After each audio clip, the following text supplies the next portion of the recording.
Jamani, mtoto kama huyu anaumwa magonjwa kama haya makali. Kwa nini sasa Mungu aliyemuumba anaruhusu mtoto mdogo malaika augue?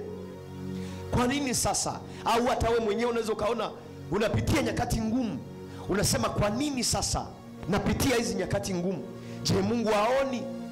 Kama Mungu yupo, mbona afanye kwangu? Mungu hayuko hivyo. Kanuni ya Mungu anafanya kwa yule ambaye alimtafuta kabla ya matatizo. Mungu hataki umtafute wakati wa shida. Mungu hataki umtafute wakati una matatizo. Mungu hataki hizo. Unanielewa vizuri? Mungu anataka uanze kumtafuta kabla hujapata matatizo. Unanielewa vizuri? Ukiwa uko hapa, umekuja kanisani ukiwa na afya njema, maana yake umeanza kumtafuta Mungu ukiwa hauna shida yoyote. Hapo ni sawa. Mungu anasema hapo sawa. Unapoanza kumuomba Mungu, Mungu na kuomba sasa unipe neema ya kukaa mbele zako, Mungu anasema hapo sawa. Unanielewa ninachozungumza? Unapokesha na kuomba, unakuja kanisani tunakesha pamoja, maana yake unamtafuta Mungu kabla matatizo yako hayajakuja. Kwa sababu anasema kesheni basi, maana hamjui siku ajapo Bwana wa nyumba. Iwe ni mchana, iwe ni jioni, au ni usiku, ambapo awikapo kabla hajawika jogoo. So anasema kabla ya kuja jimi ajapo, huwe ni mtu wa kukesha na kuomba. Kwa maana, hebu naomba nifunulie hicho kitabu nisomee hapo. Angalia vile Biblia inatufundisha hapa. Kuna kitu nataka ujifunze. Usipende kumtafuta Mungu wakati una shida. Usipende kumuomba Mungu wakati matatizo yamekuandama. Mungu anaweza asikusikie.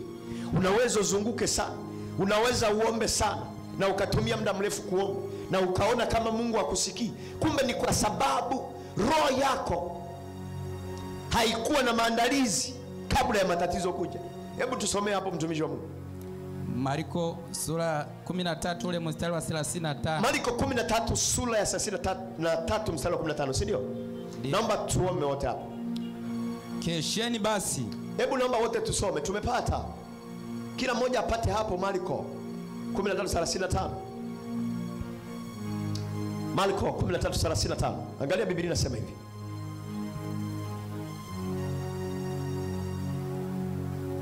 Tusome wote hapo. Marko 13:35. Na hesabu 3 wote twende kwa pamoja. Angalia Biblia inatufundisha. Unanisikia? Mtikise jirani yako, mwambie msikilize mtumishi wa Mungu. Tusome katika Marko sura 13 mstari wa 35. Kesheni basi, na hesabu 3. 1, 2, 3 twende. Kesheni basi, kwa maana hamjui ajapo Bwana wa nyumba. Kwamba ni jioni au kwamba ni usiku wa manane au akapo jimbi au asubuhi. Asije akawasili ghafla akawakuta mumelala. Hapo anasema asije akawasili ghafla akawakuta mmelala. Kama utaki huyu bwana wa nyumba. Bwana wa nyumba ni adui. Tunapozungumzia bwana wa nyumba, tunazungumzia mapito, tunazungumzia mateso, tunazungumzia nguvu ya giza, tunazungumzia magonjwa, tunazungumzia kila aina ya changamoto kutoka kwa adui. So ukiwa ni mtu ambaye unabidia kumtafuta Mungu kabla haja kuvamia, ukiwa ni mtu wa kukesha kabla haja kuvamia, ukiwa ni mtu wa kumwomba Mungu kabla hujavamiwa, utaona ushindi akija kukuvamia. Ndio maana nasema kesheni basi, kwa maana hujui siku wala saa, kwa sababu adui anapokuja haujui. Mtafute Mungu kabla ya kuja siku zile za hatari ambazo huwezi hata kunyanyua kinywa chako. Mungu kwetu ni msaada tele, huonekao nao wakati wa mateso. Ina maana zile nyakati za shida zinapokuja, zikikukuta huko na Mungu, zitakuwa ni sawasawa zinapiga ukuta, alafu ukuta unabaki umesimama, zenyewe zinaondoka. Yakija matatizo ya aina yote, yatakukuta huko salama na yatakuacha ukiwa salama.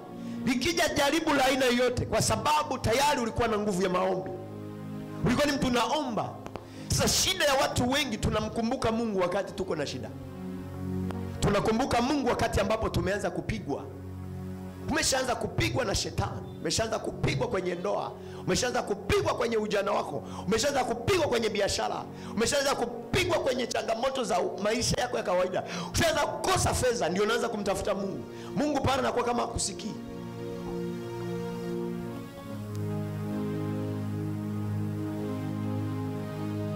Na maana Yesu akasema kwenye kitabu cha Mathayo, anasema mwapo katika kusali salini hivi: Baba yetu uliye mbinguni, si ndio? Jina lako litukuzwe, ufalme wako ufike. Duniani kama wapi? Mbinguni. Usitutie katika, manake unaanza kuzuia changamoto kabla changamoto hazijafanyaje. Ninaongea na watu. Hebu namba tusome hapo kama wewe ni msomaji wa Biblia. Anasema mwapo katika kusali salini hivi: Baba yetu uliye mbinguni, jina lako litukuzwe, ufalme wako ufike. Maana yako unaweza kumpa Mungu nguvu na sifa alizonazo.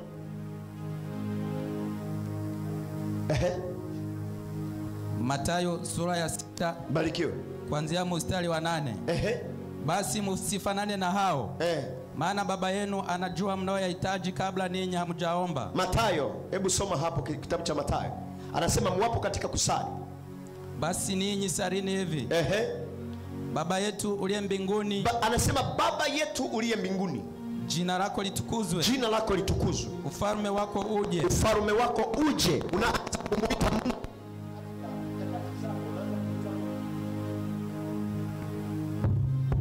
Unaanza kumuita Mungu kwenye nyakati ukiwa uko salama. Huyu ni mtu akiwa mgonjwa, huyu ni mtu akiwa mdhaifu, huyu ni mtu akiwa salama. Baba yetu uliye mbinguni, jina lako litukuzwe, ufalme wako ufike. Huyu si mtu mgonjwa, huyu si mtu mwenye shida, huyu si mtu mwenye matatizo, huyu si mtu mwenye mikosi, bali huyu ni mtu anayempa Mungu sifa na utukufu. Mapenzi yako yatimizwe, mapenzi yako kwangu yatimizwe hapa duniani kama uko mbinguni. Hapa duniani ninavyoishi, niishi kwa mapenzi yako kama vile mbinguni ninavyostahili. Utupe leo riziki yetu, utupe riziki zetu. Utusamehe deni zetu, utusamehe na makosa yetu kama sisi nasi tuwasamehe wadeni, kama nasamehe wale waliotukosea, na usitutie majaribuni. Sasa hapa anaposema na usitutie majaribuni, jaribu ni la baadaye. Na ukiona hapa anamalizia anasema utuokoe, lakini utuokoe na yule mwovu, kwa kuwa ufalme ni wako na nguvu na utukufu hata milele. Amina. Amen. Jaribu linakuja baadaye mwanangu. Wewe uliyepata neema ya kuwepo kwenye ibada hii asubuhi ya leo, ili uepuke changamoto za dunia hii, uepuke majaribu ya dunia hii, uepuke kila aina ya mitihani, jifunze kumtafuta Mungu ukiwa hivyo hivyo ulivyo mzima hivyo. Hivyo hivyo. Acha kumdekea Mungu. Acha kuja kanisani kwa sababu tu fulani leo yupo. Acha kuja kanisani kwa sababu leo kulikuwa na jambo fulani. Acha kuja kumwabudu Mungu kwa sababu leo kuna baadhi ya vitu fulani vimekaa sawa. Huo ni utoto. Huo ni utoto, narudia. Huo ni uchanga ambao huwezi kusaidia. Hata kuja kanisani kwa sababu una mazingira fulani yamekuruhusu. Hapana. Njoo kanisani kwa faida ya maisha yako ya kesho, kwa sababu kesho yako huijui. Kesho yako ina shida, kesho yako ina machozi mazito, kesho yako ina machungu, kesho yako ina majaribu ya kutosha. Na ndio maana unapoomba leo unaweka akiba kwa ajili ya kesho. Anasema kesheni, maana hamjui siku ajapo Bwana wa nyumba. Unapokuja kwenye mkesha unajiandalia siku ajapo Bwana wa nyumba atakapokuja, atakuta uko strong, hata kileta jaribu halitakugusa. So vijana wengi tuko na shida hiyo. Hatuko tayari kumtafuta Mungu tukiwa na afya. Hatuko tayari kumtafuta Mungu tukiwa na amani. Hatuko tayari kumtafuta Mungu tukiwa hivyo. Kuna siku ukiwa kitandani unatamka, Mungu haiji, Yesu nisaidie, haiji. Kuna siku ukiwa nyumbani matatizo yamekuanza, mandoto machafu, unaamushwa tu na mandoto mazito, ndoto za kulala, unafukuzwa, unapigwa, ndizo zinazokutoa kwenye usingizi. Kila ukijaribu kuomba vinagoma, manake ukuomba huku nyuma. Anasema wamtumainio Bwana ni kama mlima Sayuni, maana hawatatikisika milele daima. Tusomee hapo, naonekana ni mzuri wa maandiko, nimekupenda bure. Anasema wamtumainio Bwana ni kama mlima Sayuni, maana hawatatikisika milele daima. So kama maisha yako Mungu amekupa afya, jijenge kwenye misingi hiyo. Afya yako uilipie ushuru. Sema ushuru. Sema niilipie afya yangu ushuru. Sema afya yangu niilipie hada. Sema afya yangu niilipie kodi. Na kodi ni kumshika Mungu na kuomba bila kuacha. Unanielewa vizuri? Chapie Yesu makofi. So kama kwenye maisha kuna vitu ambavyo usiviache ukiwa na afya, usiache ibada na Mungu, usiache kuja kanisani, usiache, acha vitu vingine vipite. Acha vitu vingine vipite. Namba 2, Mungu kabla hajafanya huwa anaangalia umefanya nini. Mungu hafanyi kwa mtu asiyefanya. Kabla Mungu hajafanya huwa anaangalia umefanya nini. Chochote ambacho unataka Mungu akifanye, Mungu anauliza wewe umefanya nini. So kuna aina 2 za vitu ambavyo unaweza kuvifanya kwa Mungu, na hivi vitu kivifanya, Mungu naye anakuwa na sababu ya kufanya kwako. Cha kwanza, maombi. Hakuna mahali Mungu anaweza afanye kitu kama uombi. Nataka niwaambie kitu kimoja. Kama ilivyo kwa mwanadamu, binadamu anapenda kuombwa, sio kuchukua. Wewe uliye hapa unajua kabisa kwamba binadamu yeyote anapenda kuombwa. Akikuomba utampa. Na kwa sababu tuko na changamoto nyingi sana sisi, hatupendi kuomba. Siku moja bwana mmoja alidumbukia kwenye shimo. Alipodumbukia kwenye shimo, akamkuta mwenzake naye kumbe alidumbukia jana yake. Kwa hiyo wakawa wawili kwenye shimo moja. Sasa wakati wapo kwenye shimo, wakasikia kuna mtu anapita kule juu. Wakashauriana, wakasema sasa si tuko wawili, tupambane tutoke tupande juu, kwa sababu nimesikia kuna watu wanapita. Wasije wakatucheka tukiwa ndani ya shimo, wakatuita walevi. Unaona akili ya watu wasiohitaji msaada. Yaani hawa wamekutana wawili kwenye shimo, hawa wanasema tupambane tutoke ndani ya shimo, ili hawa watu wanaopita njia wasije wakatucheka wakatuita sisi ni walevi. Angelikuwa ni mimi, ningesema hata kama nimelewa nitaomba msaada hao wanaopita waniokoe na pombe zangu kichwani. Sawa wanicheke, lakini wamefanyaje? Wameniokoa. Watanicheka ndio nimedumbukia kwenye shimo nimelewa, lakini si wameniokoa uhai. Tatizo la watu wengi, anakufa na tai shingoni, hawezi omba. Ndio maana unaweza ukawa na kitu unacho cha kumpa mtu lakini uone wa kumuomba. Sisi binadamu unaweza ukawa unakufa na njaa na usiombe kwamba jamani na njaa. Kujieleza mbele za watu, jamani wapendwa, mnaniona niko hapa, sijui hata leo nakula nini. Inawezekana ni ngumu sana. Ndivyo tulivyo. So kwa sababu tuko na roho hizo, hata kwa Mungu tunakuwa wazito. Unajikuta kuna vitu ambavyo unapitia nyakati ngumu, unaota mandoto mabaya, unaishi maisha ya shida, una nyakati ngumu unazipitia, lakini roho yako kuimimina mbele za Bwana ukaomba ni ngumu. Ila tunaposema njoo simama tukuombee, unakimbia kuombewa. So Mungu huwa haielewi ninapokuombea ni neema nyingine. Manake nakuombea wewe ambaye ulikuwa hujui. So napokufundisha kumwelewa Mungu anataka aone ndani mwako imani ulionayo kwake, uombe ili apate kukupa. Njoo kanisani, piga magoti. Usije kanisani unasubiri mchungaji yupo ndio uje uombe. Hata mimi mwenyewe nahitaji mambo yangu yaende, na piga magoti hapa. Tunapokuja kanisani tunakuja wote kumtegemea nani? Tunapokuja kanisani tunakuja wote Mungu afanyeje? Atusaidie. Kwa hiyo ukija kanisani usije kwa nembo ya kumtazama mchungaji, leo ana upako kweli, leo yukoje. Tunakuja hapa kwa sababu tunamhitaji Mungu atusaidie, sio mchungaji atusaidie. Mchungaji naye anakuwa na ya kwake. Mchungaji naye ana changamoto zake, anazishirikisha kwa Mungu. So ukiona vitu kwako haviendi, unamfuata Mungu, sio mchungaji. Mchungaji ni kumfuata kwa ajili ya kutaka solution la ushauri. Na ukiona anahitaji tuomba, atakwambia mwanangu, tushirikiane kufanyaje? Kuomba. Mimi na wewe tuombe. Mimi na wewe tuombe juu ya jambo hili. Ninaona kuliko wewe mbele yako kuna hatari, tuombe. Naongea na mtu. Mungu anahitaji imani yako. Anahitaji uombe. Anahitaji ujue kusimama wewe na yeye. Usisubiri mpaka ya kukute. Watu wengi wanasubiri changamoto zije ndio aanze kuomba. Pambana, kimbia, njoo kanisani. Iwe Jumatano kimbia, iwe Ijumaa kimbia. Umefika hapo ukakuta huko mwenyewe, anza kuomba. Mwanangu, usizubae. Ndio anasema hapa, kesheni basi. Kwa lugha nyepesi anasema wala msimpe shetani nafasi. So wewe umefika kanisani, umekuta hakuna watu, ibada ni Jumatano.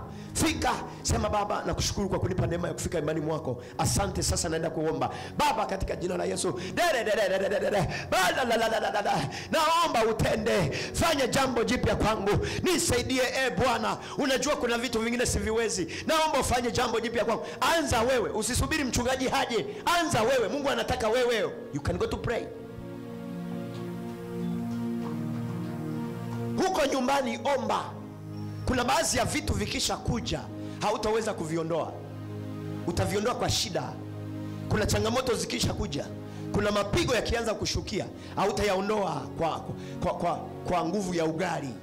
Kuna neema ambayo ulikuwa unaomba. Mtu anayeomba huwa anaweka akiba.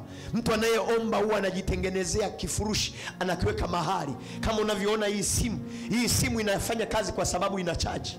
Unaiona hii simu? Nataka nikuonyeshe kitu hapa. Si mnaiona inawaka? Inawaka kwa sababu iko na nini? Iko na charge. Lakini kuna siku nitaenda sehemu ambayo haina umeme.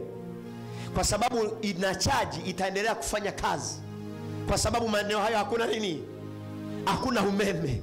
Maana yake nitaendelea kuwasiliana na watu. Na nitakapoona charge inapungua naenda kuchaji. Kwa hiyo nitaepukana na changamoto za kukosekana hewani.